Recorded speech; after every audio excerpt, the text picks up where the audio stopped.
President Trump says U.S. will never close the Mexican border, will try tariffs first. Washington, days after threatening to close the U.S. border with Mexico, President Donald Trump suggested Thursday that his administration would slap tariffs on autos long before it was considered sealing the nation off from its southern neighbor. "I do not think we'll have to close the border," Trump said in the Oval Office. Trump's statement last week marked a significant departure from his position, when he said there was a very good likelihood he would be bound to this border close. The White House suffered sharp blowback from business groups and Republicans on Capitol Hill for the threat.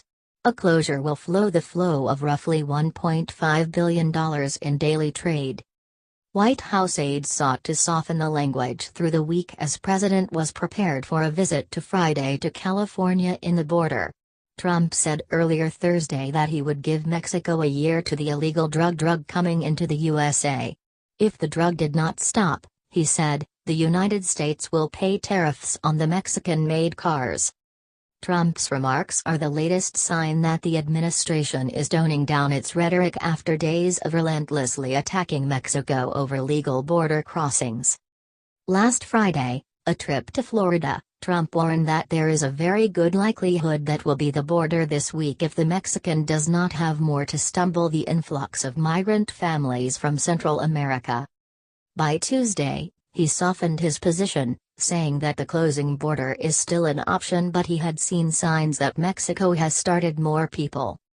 Martha Bacina, a member of the United States of America, said in a news conference in Washington, said his country will continue to cooperate with the Trump administration to address the root cause of migration.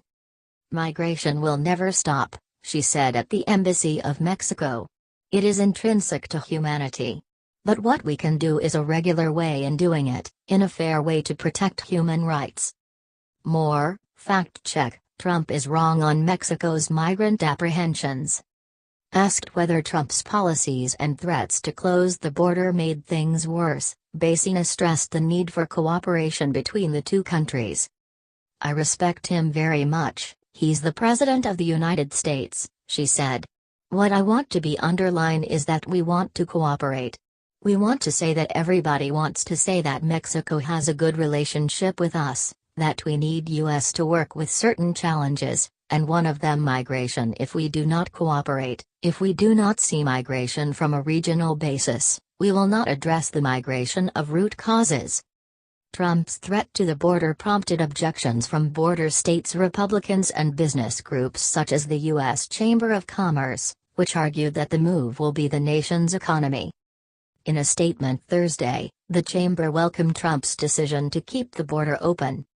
The Congress and the President should take this opportunity to limit the border security and immigration reform.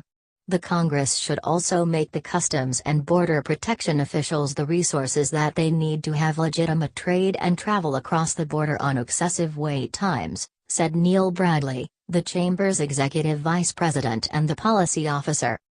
Trump will visit the border on Friday to a recent replacement section of the border fence in California. It's the first such project completed.